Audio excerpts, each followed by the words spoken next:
Welcome to Teleforum, a podcast of the Federalist Society's practice groups. I'm Dean Reuter, Vice President, General Counsel, and Director of Practice Groups at the Federalist Society. For exclusive access to live recordings of practice group Teleforum calls, become a Federalist Society member today at fedsoc.org. Welcome to the Federalist Society's Teleforum conference call. This afternoon's topic is titled USMCA in Practice, What It Means for the Future of U.S.-Mexico Relations. My name is Greg Walsh, and I'm Assistant Director of Practice Groups at the Federalist Society. As always, please note that all expressions of opinion are those of the experts on today's call. Today, we are fortunate to have with us Ambassador Jeffrey Davidow, Senior Counselor at the Cohen Group and former U.S. Ambassador to Mexico and Assistant Secretary of State for Western Hemisphere Affairs. Ana Rosa Quintana, a Senior Policy Analyst of Latin America and the Western Hemisphere at the Heritage Foundation. And moderating is Harut Jack-Samra, an Associate at DLA Piper. After our speakers give their opening remarks, we will go to audience Q&A. Thank you all for sharing with us today. Harut, the floor is yours. Thank you, Greg, and thank you again to the Federalist Society and the International and National Security Practice Group for hosting today's program. As you said, the topic for today's program is USMCA in practice, what it means for the future of U.S. and Mexico relations. As many of you who've dialed in today will know, the USMCA, the United States-Mexico-Canada Agreement, entered into force here in the United States on July 1st, 2020. This is obviously an important milestone in the long and very significant on both sides of the border history between the United States and Mexico, a relationship that is profound in a lot of ways, historic, economic, cultural. Today's panel of experts, and I'm grateful to Greg for introducing our experts, and I'll introduce them more thoroughly in a moment, is going to discuss some of the anticipated effects of the USMCA and also put it in context. As Greg mentioned, we are featuring today Ambassador Jeffrey Davidow, who is a senior counselor with the Cohen Group in Washington, D.C. Over the 34 years of his career in the Foreign Service, Ambassador Davidow became one of the U.S.'s most senior and well-respected diplomats. He has extensive experience in both Latin America and Africa, having served as the U.S. Ambassador to Mexico, Venezuela, and Zambia. He also headed the State Department's efforts in Latin America, serving as Assistant Secretary of State for Western Hemisphere Affairs. He retired in 2003 from the U.S. State Department with the rank of Career Ambassador, the highest position in the Foreign Service, which by law can be held by no more than 5 individuals at one time. We're also featuring today Ana Rosa Quintana, who's a Senior Policy Analyst concentrating on Latin America and the Western Hemisphere at the Heritage Foundation. In this role, she leads the Heritage Foundation's efforts on U.S. policy to Latin America. She's a prolific author and is frequently cited in major media outlets. Many of you may have seen her before in interviews throughout the media. She's also testified multiple times before the U.S. Congress and holds a Master degree of Arts in Global Affairs and a Bachelor's degree in Political Science from Florida International University. She's also received certificates and is experienced working in the government, concentrating on national security, Latin America, and Caribbean studies. So with that, I'll turn it to the panel, and we'll begin maybe with a very high-level overview on the U.S.-Mexico relationship. And if I can ask maybe Ambassador Davidow just to talk a little bit about how this relationship is important to on both sides of the border. Well, thank you, and thank you for the invitation. And I'll try to be brief and go over a fair amount of recent history, and by recent I mean the last quarter of a century. I am sure that everybody who's listening is aware of the critical importance of Mexico to the United States in terms of commerce and investment. Mexico is now, depending on the month of the year, our first, second, or third largest trading partner. We trade about $560 billion a year with Mexico. In terms of foreign direct investment, the U.S. is the largest investor in Mexico, averaging somewhere between 12 and 20 billion new investment a year. The economic integration is very deep. It's I'm not saying anybody in this audience thinks this way. I think there are some people in our country who still think that Mexico's producing plastic widgets and paper flowers. That's not the case. And those people had a rude awakening in the opening days of COVID, when, in March and April of this year, both countries instituted lockdown procedures on industries, but left the door open for crucial, essential factories. There was a problem, however, because there was not enough coordination. In Mexico, kept work going on a number of infrastructure projects and a few other things. The U.S. actually came up with a fairly elaborate list of industries that were deemed essential, many of them in the defense area. And what became apparent very quickly was our industries, the construction of whatever we're putting together in those factories, is heavily dependent upon inputs from Mexico. And it's, as I say, it's not paper flowers anymore. So I worked, along with many other people, in March and April, trying to get coordination between the U.S. list and the Mexican list. And it wasn't easy because there were many, many actors involved, not just industrial actors, but health and government. So I think that was a good wake-up call to remind us just how important and how integrative our economies are to each other. Now, beyond the economics, NAFTA, which came into effect in 94-95, compelled Mexico to modernize a lot of its political and administrative structures. What foreign companies wanted in order to invest, what foreign traders needed in order to invest, was competent government activity in Mexico. So we saw in the 90s and the early 2000s an emphasis, a growing emphasis on things like sanctity of contracts, rule of law, creation of independent, autonomous Mexican regulatory agencies. And this was accompanied by changes in society, a more liberal press, greater pluralism. Let me stress, this by no means was this complete in any sense of the word. But without NAFTA, the political change in Mexico would not have been needed and would not have come. And of course, the crowning moment in this was in 2000 when a new political party won the presidential election, replacing an old party that had had power for 70 years. And it was a peaceful transition. In 2006, there was another election, and that same party that had won in 2000 won again. But again, a free election. 2012, the old party came back in. That was the government of Enrique Peña Nieto. Now, in 2018, we had the election of a party of the left, led by Andres Manuel Lopez-Obrador, called by everyone AMLO for his initials. AMLO presented himself as an unabashed reform candidate with considerable attention to 21st century socialism.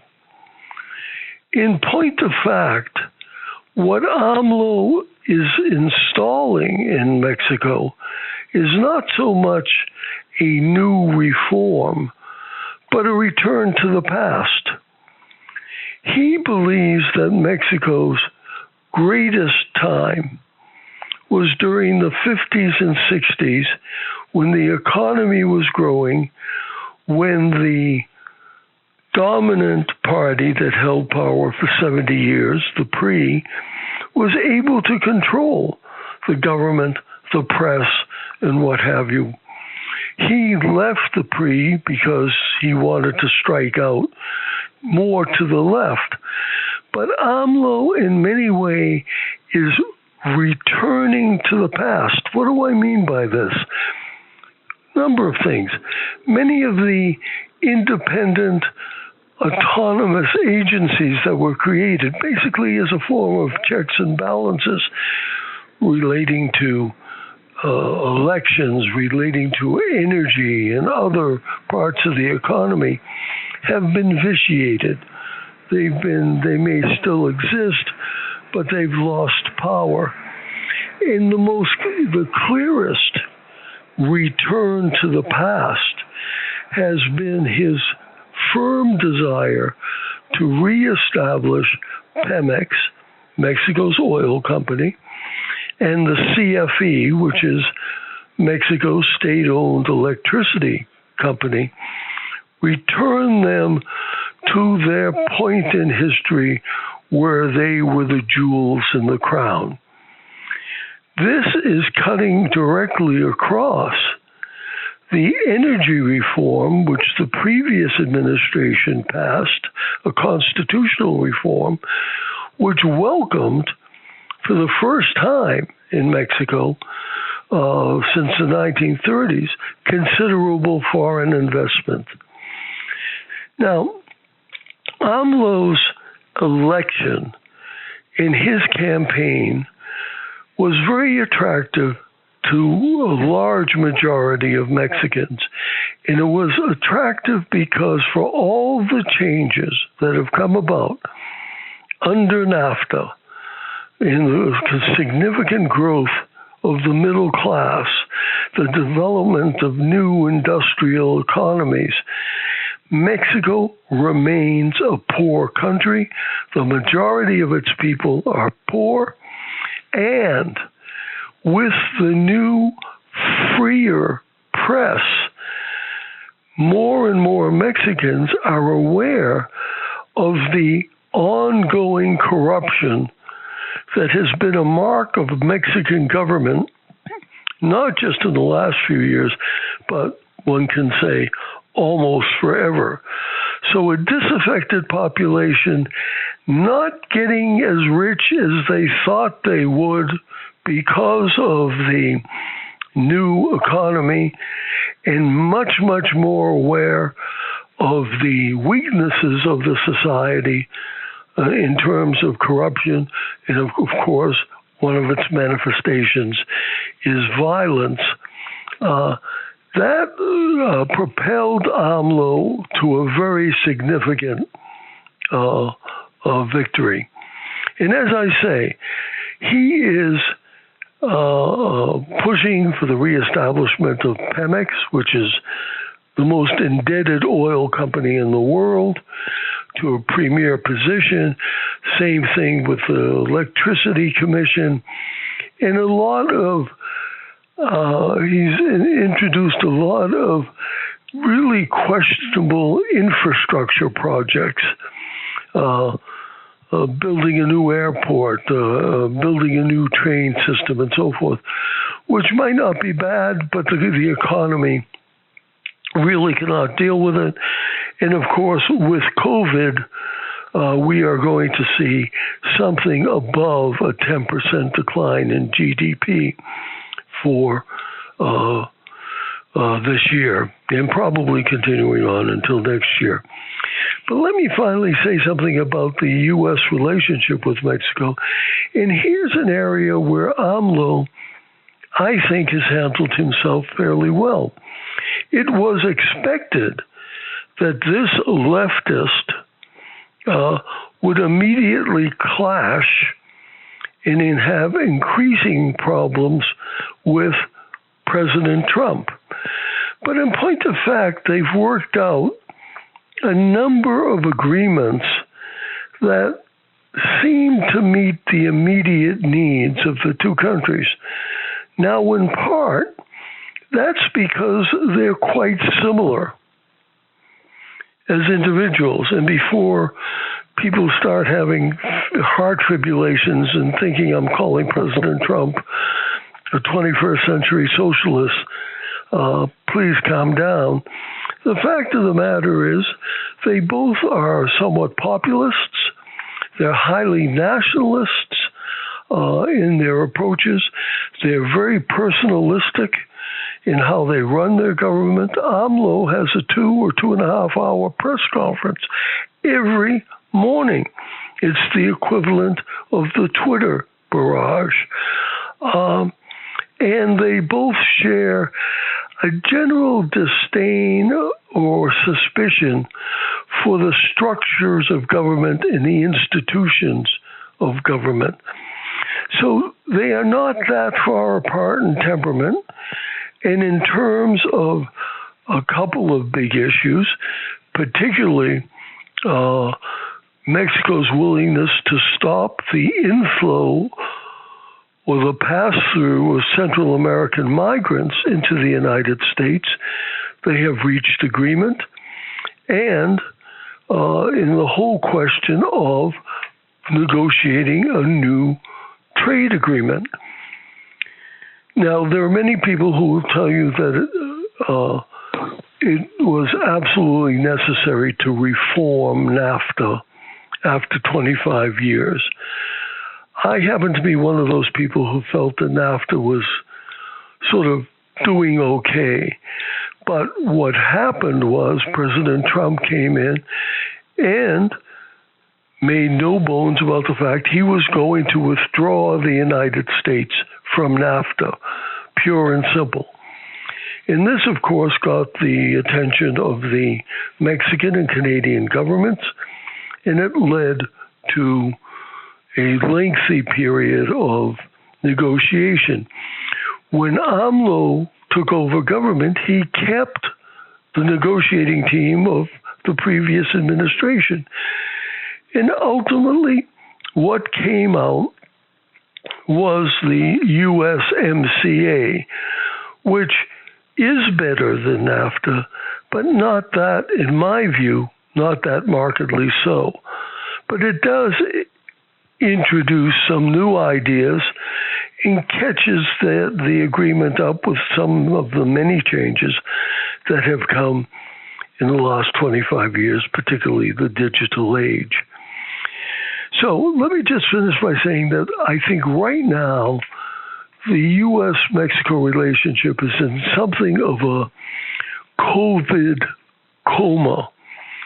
The border is essentially closed for people. Trade is still flowing through. But much of the kind of activity that has marked the growing integration between the United States and Mexico at a government level, dealing with violence, dealing with narcotics, dealing with migration, dealing with agriculture, this is all pretty much on hold from my perspective. Neither administration is particularly adept or concerned about pushing forward.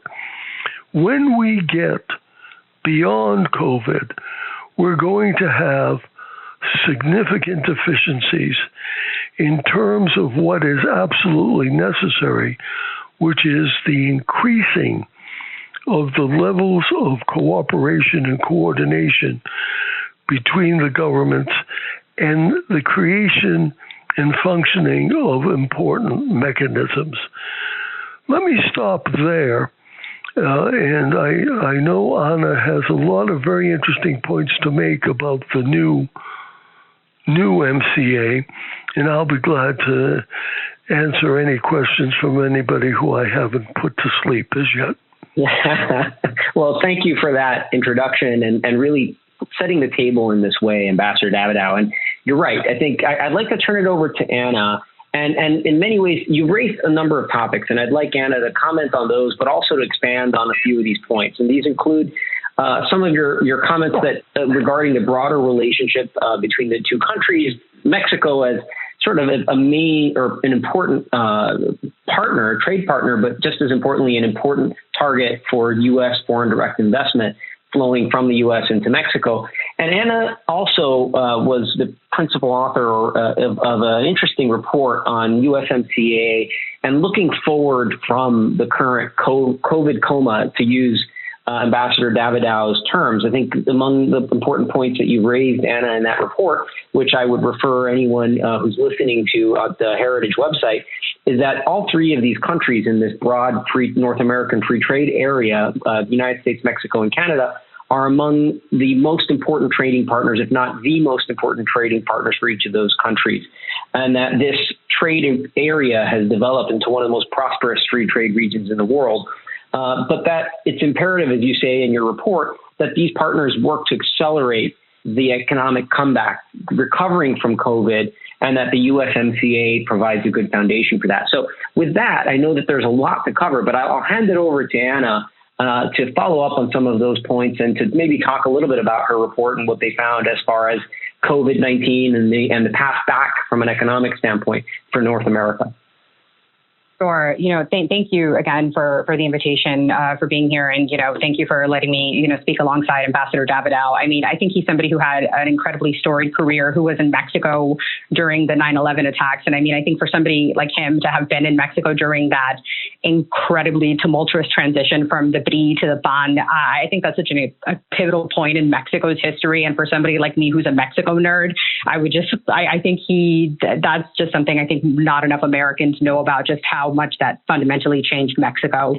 But on that point, on just how USMCA can be used kind of as a launching pad, I think the point that the ambassador brought up on just how much economic disruption and supply chain disruption was brought about because of Mexico's haphazard decision to not coordinate with the United States and not coordinate with the Canadians. Like, there was just no North American coordination on aligning of the essential sectors, right?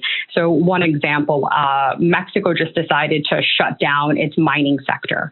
And one of the unintended consequences of doing this was there is a very critical asthma medication, for example, that one of the primary ingredients for this asthma medication, Mexico is the world's second largest producer, the second largest producer and the second largest source of fluorite. The world's top producer of this mineral is China. And China, of course, was not being very generous with fluoride because it's a medication. It's a mineral that goes into an asthma medication, and fluoride went into emergency inhalers, and it was used to treat COVID patients. And for a significant chunk of time this year, there was a significant shortage of Ventolin. There you go. That was the name of the medication, Ventolin. And so for asthma sufferers and as well for COVID patients, there was a significant problem, right? So not only are we dealing with the PRC essentially weaponizing a medication, we're also dealing with Mexico, who just decided to say, hey, you know what? We're going to shut down our mining sector because why not? Because we have no health plan in place, because we're not going to coordinate with our largest trading partner. And we're also not going to coordinate with our trade partner, the Canada up north. We're just going to not take any health precautions. And instead of just, doing anything for our health crisis, we're just going to implement radical social distancing policies. And this is going to be our pathway forward. And as a consequence, like the ambassador mentioned, Mexico's economic prognosis is looking quite dire. I mean, I think the 10% economic contraction that's been predicted is now also being revised, because they already entered 2020 in a recession because of AMLO's populist, nationalistic economic policies. He's strongly dissuading and providing not providing certainty to international investors. And he's also essentially weaponizing the bully pulpit of the presidency to various industries and companies, right? So you imagine going into a pandemic where you shut down various sectors, and then already you are weaponizing the presidency and implementing these quite awful economic policies. And so, and this is where the guarantees provided in trade agreements, right? The legal guarantees and certainties provided in trade agreements help keep everybody kind of essentially in check, and should help provide for guarantees for investors, right? And so in this report, we outline steps that can help, catalyze for economic recovery, because essentially what was discovered was during when the shutdowns were occurring was that if one government declares one sector non-essential, there are secondary and tertiary consequences of this, right? So if Mexico, when they declare their one manufacturing sector non-essential, the U.S. defense industry is going to be impacted because Mexico produces a significant chunk of the United States' headsets for our law enforcement officials and for our, for the U.S. intelligence community and whatnot. I mean, there's just so much, the economic integration and interconnectedness is incredibly significant. And so, in this paper, we just outlined various steps that both the U.S. government, the Mexican government, and the Canadian government can take, including one step in particular is that they need to create a trilateral economic recovery commission, immediately by transforming this already existing office at the State Department. It's called the High Level Economic Dialogue. That's just a U.S.-Mexico High Level Economic Dialogue into a trilateral economic recovery commission. I mean, this just seems so common sense and just, it just seems nonsensical, but there just doesn't seem to be much movement on this, right? We should also be synchronizing our economic recovery timetables to overcome these shortages and production delays, right? How many of us have tried to place orders online and have seen, due to COVID, there's going to be a significant delay. Now imagine if you are a manufacturer, trying to produce X widget. We're already in October. We know that the pandemic is going to continue. We should already be planning contingencies for this. And U.S. manufacturers, considering how deeply integrated they are within Mexico, should already have some guarantees with their Mexican counterparts in place. And the Mexican government should not be impeding this process. And I think one point I think that I'd really like to underscore about the U.S.-Mexico relationship that I think often gets lost in these discussions, because often we talk about the importance of the economic relationship and the high volumes of trade that flow back and forth, that I think doesn't get discussed enough, is that while joint economic security expanded throughout these last 20 plus years of NAFTA, American cooperation with Mexican law enforcement and security services and intelligence services significantly expanded to unprecedented levels, right? The U.S.-Mexico partnership did not evolve overnight. We were frenemies at one point, right? Like the U.S. and Mexico, just because we shared a border does not mean that our governments and our security institutions got along.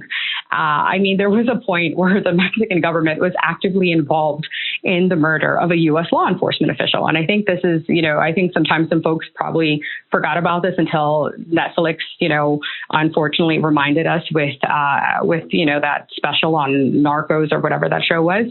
And I think as NAFTA established this code of conduct for effective and secure trade and facilitated our trade, it also created this really needed framework for improved rules of engagement on national security matters as well.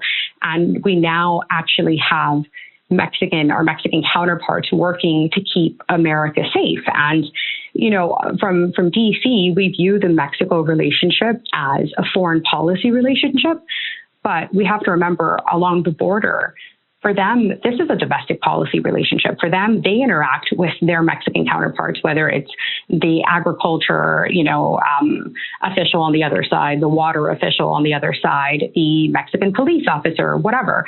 That is somebody who they deal with on an everyday basis, simply because of the proximity of the country. And I think this dynamic and growing relationship is, I think it's something that cannot be just underscored or just kind of, ignored. And I think the reason why, frankly, we found ourselves in a situation about, when Trump came into office, and so many people wondering, well, why does Trump dislike NAFTA so much? And why does he want to renegotiate this agreement so much? I guess there's a crowd of two people, right? The folks who are like, well, NAFTA's fantastic. Why does he hate it so much? It's like, well, because he heard from so many people throughout the rest of America, people whose jobs were actually impacted and whose livelihoods were impacted by trade, that they didn't benefit. Not only did they not benefit from it, but they didn't also understand, nor were they impacted by the benefits of the bilateral relationship. And I would say that's a large consequence of, one, people not advocating for the relationship enough and not explaining the relationship enough. And two, I think we've also seen that our policymakers have not done a good enough job of kind of maintaining the relationship, like the opportune side of the relationship and the positives of the relationship. And also and I think it's also a consequence of Mexican diplomats not doing a good enough job of cultivating the relationship beyond just the DC to Mexico City side. They didn't do a good enough job kind of cultivating it nationwide beyond the issue of immigration. And they were kind of egged on with, these affinity, Latino, whatever groups, and just focusing on largely issues of immigration, right? And they were kind of like egged on by major corporations in the United States who were just like, well, let's just work with National Council of La Raza, or who's now Unidos US or whatever. And the focus was just all on immigration. And then, come the Trump era, and they're just like, well, what do you mean people don't value Mexico? And it's like, well, because all that people hear about Mexico is that the Mexican government is actively just working with these National Council of La Raza groups to work on amnesty and legalizing immigration, and that's it. And so I think, I think there's a lot of lessons that were learned, frankly, not quick enough. And I hope, they've now learned to do a better job of kind of advocating for the relationship on a consistent basis. And with that, I will wind down so we can move on to the next question. Sure. And as a follow-up, just confirming, top trading partners as of July 2020, year to date, Mexico, as Ambassador Davidow said, and I think as Ana, you suggested as well, is currently the number one trading partner of the United States, accounting for roughly 14% of total U.S. trade, imports and exports. Number two, just behind Mexico, is Canada. And then again, sort of counter what people's perceptions might be, China's number three, and China roughly accounts for a very comparable number, about 13.5% of total U.S. trade. But Mexico and Canada combined are closer to 30% of total trade for the U.S. So as Ambassador Davidow mentioned, there are a number of sort of changes, and Ana is also, as well suggested, there have been a number of changes that tweak to a degree what had been this overall structure of NAFTA that had really brought a lot of change in many ways, has significantly changed the basis of the relationship between the U.S. and Mexico, both from a economic standpoint, but even from a political and intragovernmental standpoint as it relates to each of in particular, Mexico's internal policies. But some of the changes that have been implemented, and I'll refer to them in passing, and our panel may have just a few comments about some of them, relate to things like updated rules of origin and other related customs laws and rules of evidence. Things like new provisions addressing digital trade. This is obviously a different world than where we were 30 years ago. And so part of the USMCA has been directed to address this new, very, very important and increasingly significant area of economic activity and trade between the two countries. Two other areas that maybe I'll ask the panel to briefly mention or discuss are some of the additional labor protections that have been instituted and the process that was being created around those, as well as the process in light of sort of the broader FTA, foreign direct investment relationship between Mexico and the United States, some of the protections for investors.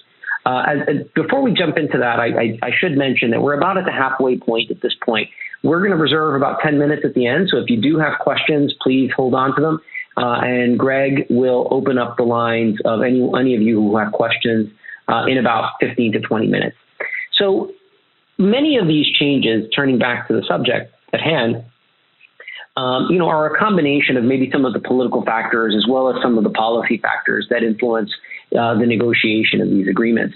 And just as an initial item, let's talk a little bit about some of the labor protections. And I know, Ambassador Davidow, you had some thoughts on that, on sort of the political realities that surround approving a new trade agreement such as this one and how the labor protections play into that. So if you can maybe comment on that, and then we'll turn it over to Ana, maybe just to fill in some of the blanks about the new process that's being contemplated and what it means from a broader economic standpoint, why it's important. So Ambassador Davidow? Right. Well, labor and environmental issues were topics way back when NAFTA was originally negotiated.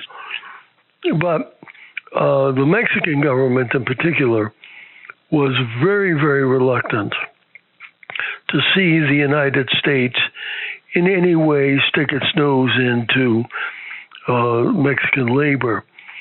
And for generations, the Mexican labor movement has really represented the Mexican labor movement rather than the Mexican worker. And this was particularly galling to the American workers who felt that the Company X from the United States who goes down and has a labor union in their factory in Guanajuato, it's really something, in many cases, of a farce. The labor union really doesn't represent the workers. The leaders are bought off. They're often in-house labor unions with special deals and special payouts. So over the years, there's been a strong sentiment growing in the American labor movement, which, by the way, as we all know, has in itself been diminishing in recent years, that a new NAFTA, the USMCA, had to have new provisions to ensure that Mexico's very elaborate labor legislation, which has often led the world in terms of legislation, and often been the last in terms of implementing it, that Mexico would have to be called to order. And so structures were set up in the USMCA, which would allow for commissions to be established when and if there were complaints either by Mexican labor unions or American labor unions to try to ascertain the truth of the labor situation. It'll be very difficult to organize, but I think it's probably a step. No, not probably. It is a step in the right direction. Yeah, and thank you for that, Ambassador. And so maybe, Anna, if you could tell us a little bit about sort of the structures that have been created in the new USMCA and how they're intended to play out that Ambassador Davidow referenced. Sure. Yeah, I'm of the perspective that I think labor policies should have a minimal role in trade agreements, right? I think you should protect the basic rights of freedom from forced labor and, just allow for freedom for association. And I think it's what happened here is that there were kind of some segues with like a side letter and like a little a side article, particularly with with like a SOGI article with sexual orientation and gender identity policy, like article, I think it was 23.9, which made an inappropriate reference to like sexual orientation and gender identity to kind of advance a particular social agenda. Apparently, the Canadians at one point wanted an entire sexual orientation and gender identity chapter, which was a little galling, and thankfully the administration made it. So it was only one innocuous, non-binding sentence, one article, but which in reference to like labor rights. And what finally made it through in terms of labor is that the kind of towards the end, and this was more like to get congressional Democratic support, is a U.S. entity can kind of commission or kind of like enact or kind of like request that a rapid response mechanism in light of a supposed or an alleged violation of a Mexican worker's rights. They can commission a rapid response mechanism to convene an interagency like labor committee, right, with USTR and the Department of Labor overseeing it whenever denial of rights has occurred in any sort of priority facility or sector. And that kind of covers any sort of good or mining or manufacturing facility that's kind of under the USMCA, kind of umbrella, which is essentially like everything, right? It's like aluminum, auto parts, aerospace, kind of like the whole shebang. And while that's ongoing, the United States has the authority to suspend. I think we may have lost Ana. Ana, are you on the line? Oh, yeah, sorry, I'm right here. Can you hear me? Hello? I can hear you. Ana, I can still hear you, Ana. Oh, can you hear me? Okay, great. Sorry, I thought, can you guys hear me? Are we okay? Yes, ma'am. I can hear you. This is Jeff. Perfect. I can hear you. Okay.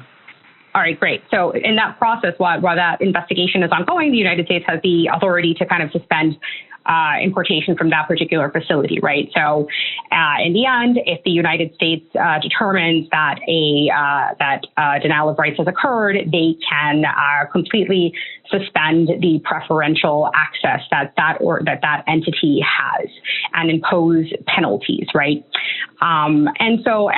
Kind of this is meant to supplement Mexico's labor reforms that were passed in mid-2019.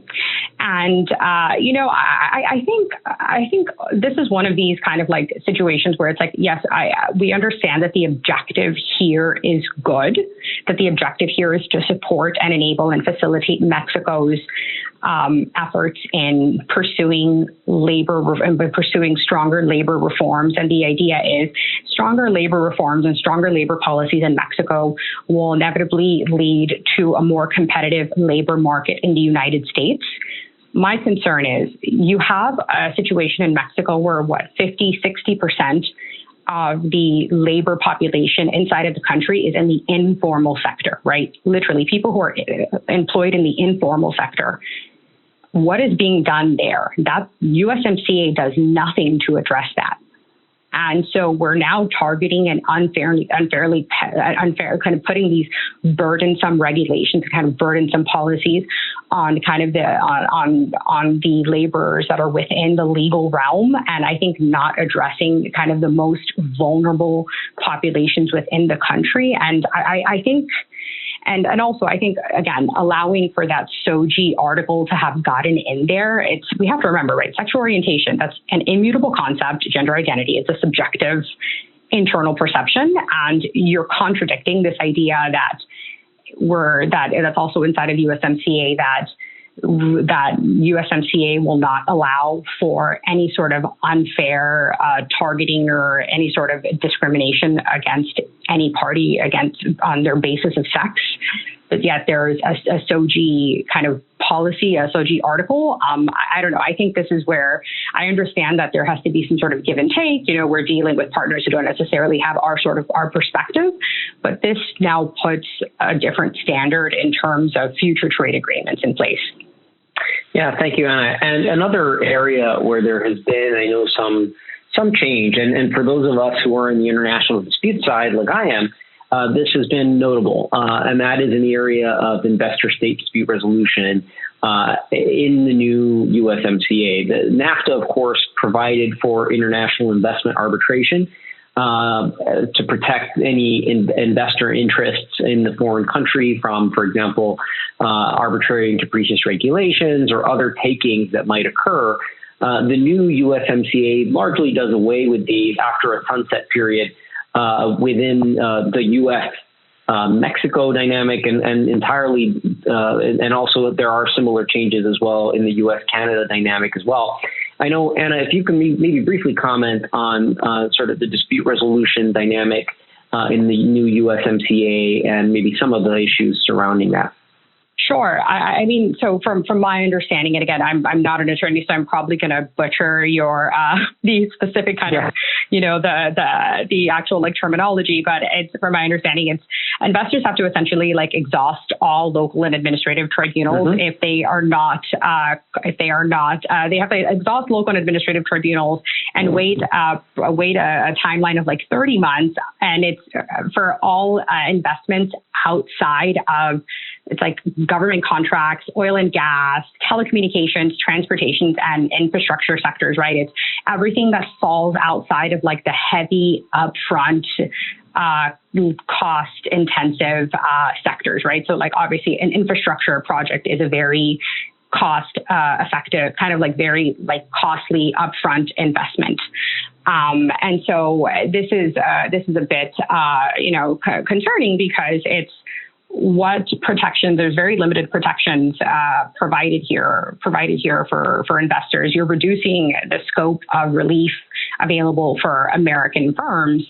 And then for the ones especially operating in non-covered sectors in Mexico. And I think during the negotiation process, there also wasn't any sort of kind of concept idea that going into this, that they were going to be encountering a president as nationalistic and as populist and as leftist as AMLO, who's now governing and conducting economic policy by referendum, right? I mean, you literally have multi-billion-dollar projects that are being shut down in Mexico because the president is conducting a referendum, and he'll organize a referendum and then shut down a project because the majority of citizens will vote against it. It happened to like Corona's brewery, and it happened to like the $14 billion airport project. When he was president-elect, he held a referendum.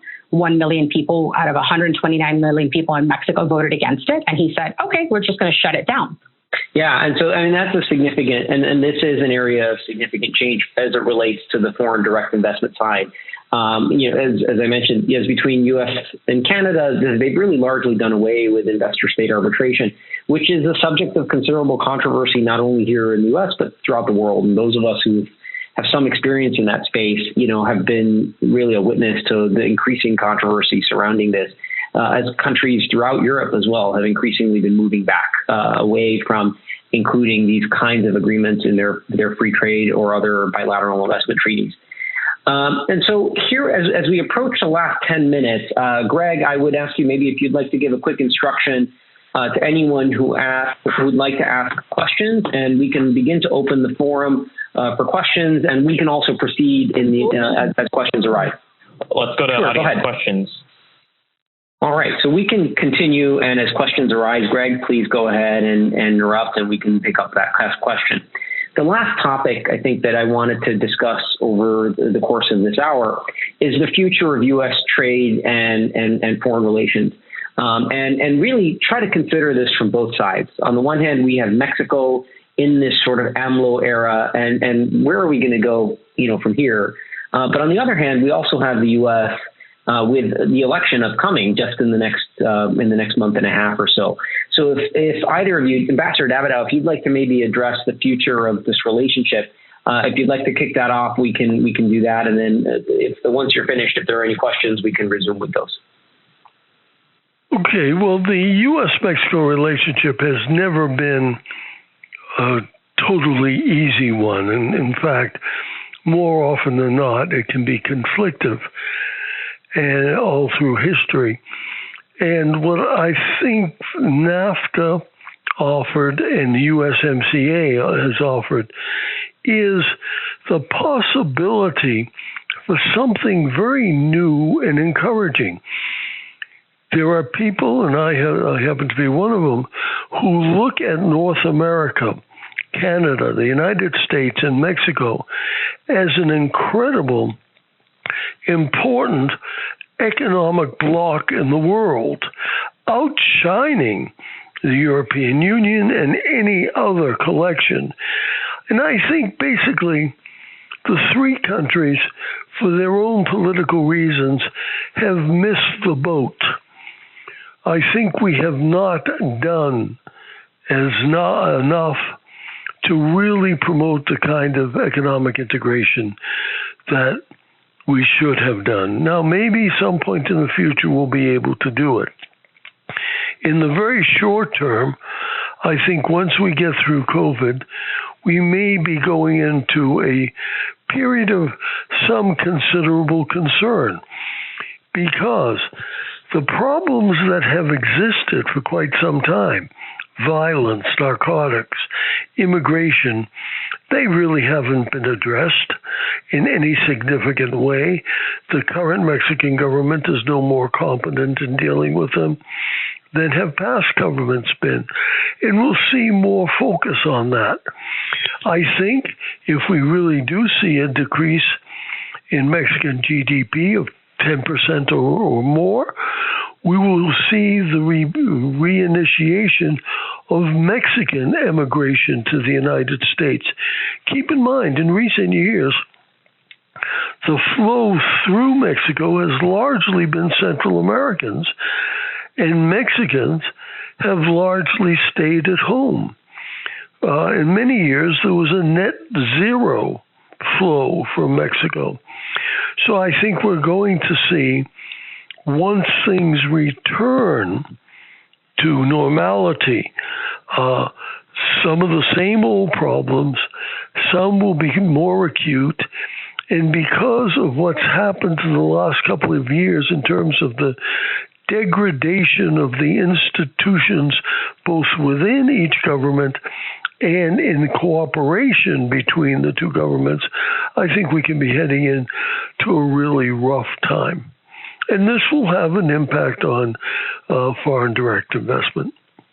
Yeah, thank you for that. Greg, if there's any questions, we can take them now, or otherwise I'll turn it back to Anna.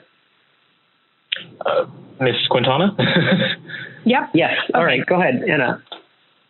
So I think kind of like looking forward, I think the kinship that's been, that's transpired between Trump and AMLO is going to pave the way for Trump to now want to have some serious and some mature conversations with his Mexican counterpart and to really want to do something to deal with the crime issue, to deal with both crime and to deal with both kind of making a serious kind of, a heavy punch on drugs, right? And I think I agree. I think we are entering a period in which we are going to see a significant uptick and potentially a prolonged uptick in Mexican migration to the United States. And it's not going to be family units. It's going to be single males coming to the United States for economic opportunities. I think we're also going to potentially be seeing an uptick in Central American migration as well. And so that's going to be kind of like this double-edged sword to the United States. That's going to be quite difficult to confront.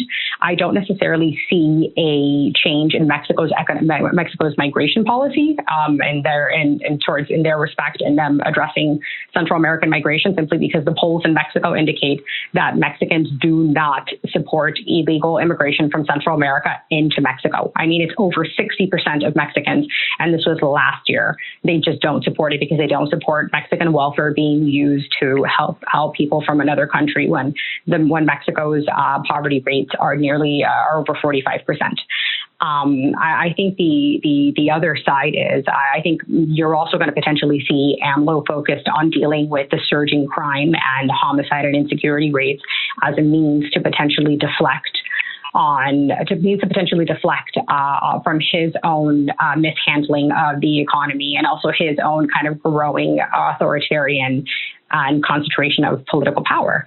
And also, I think you're also going to potentially, and behind the scenes, and we're probably only going to be hearing about this maybe later on in the future, is we're going to see a bit of a growth in collaboration between the United States and Mexico on traditionally sensitive issues, right? I mean, the collaboration with narco trafficking and kind of on security issues. Again, these are always traditionally sensitive issues, but they've laid the platform over these last few years with the USMCA negotiations that there is a significant level of trust between both capitals. And I think despite kind of how the media portrays it, and despite kind of how other folks who may have some of the politically minded folks, because we are in a very kind of hotly contested kind of political environment right now. There is a significant, the U.S.-Mexico relationship. It's not. I don't think I've ever seen kind of just a level of back and forth between both capitals. I mean, it's pretty extensive, and AMLO really the kinship between both leaders is there. Yeah, and on that front, one of the topics I was interested in addressing as well is just the potential consequences of the election here in the U.S. What, if any, changes do you see in the event that there is a change in power in the coming election? Maybe we can begin with Anna.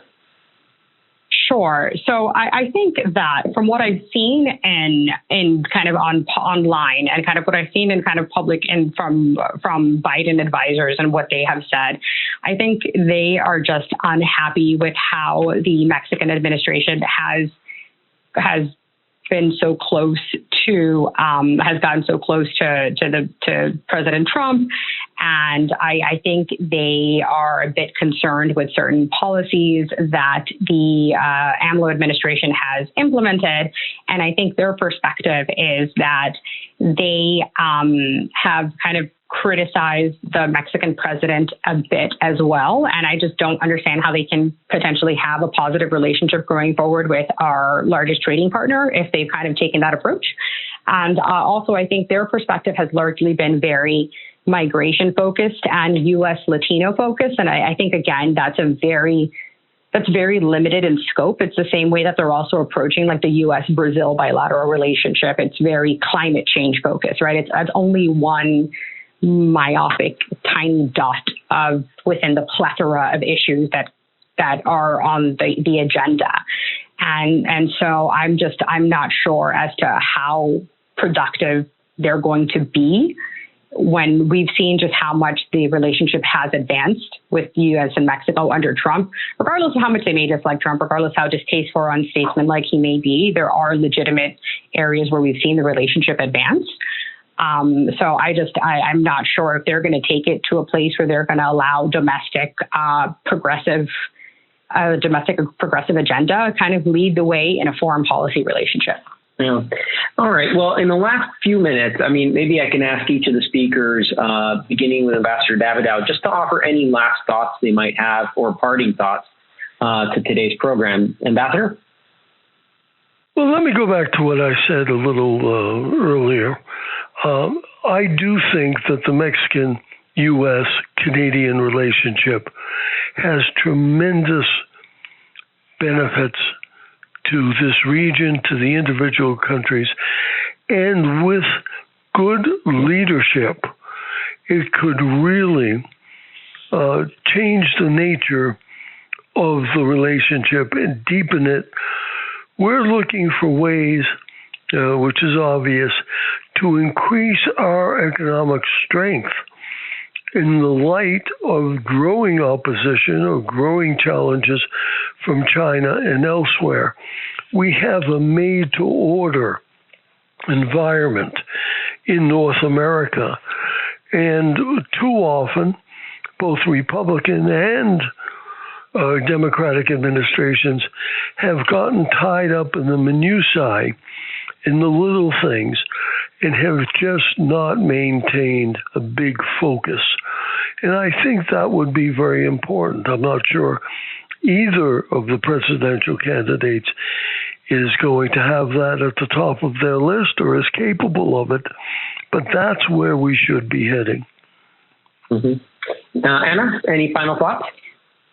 Sure. I hope that kind of moving forward, now that we're like in this post-USMCA world, that both sides, that both governments and also kind of civil society leaders and also private sector leaders really don't forget just how much work they had to do during the USMCA negotiation process to kind of remind people and teach folks how important the bilateral relationship is, and just how much it has impacted and has benefited the United States, how much has impacted and benefited Mexico, and also kind of like from a trilateral perspective, how much it's impacted and benefited Canada as well. And I think they shouldn't lose sight of that, and they shouldn't lose sight of the fact that this takes regular work, regular consistent work, and kind of regular and consistent engagement. And it shouldn't just be focused on just the political issues and just kind of the hot, issues du jour of the day. It shouldn't just be on immigration. It's kind of like what Ambassador said. It should be kind of big picture. We should be thinking very big. We should be modernizing our security, kind of our bilateral security cooperation. We should be thinking kind of like, how can we take the relationship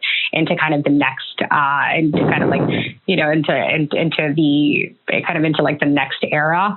But that requires consistent maintenance and not taking it for granted that folks in Kansas over their dining room table are going to know exactly just how much Mexican investment goes into Kansas, and then calling them, thinking that they are not intelligent or intellectual for not knowing that.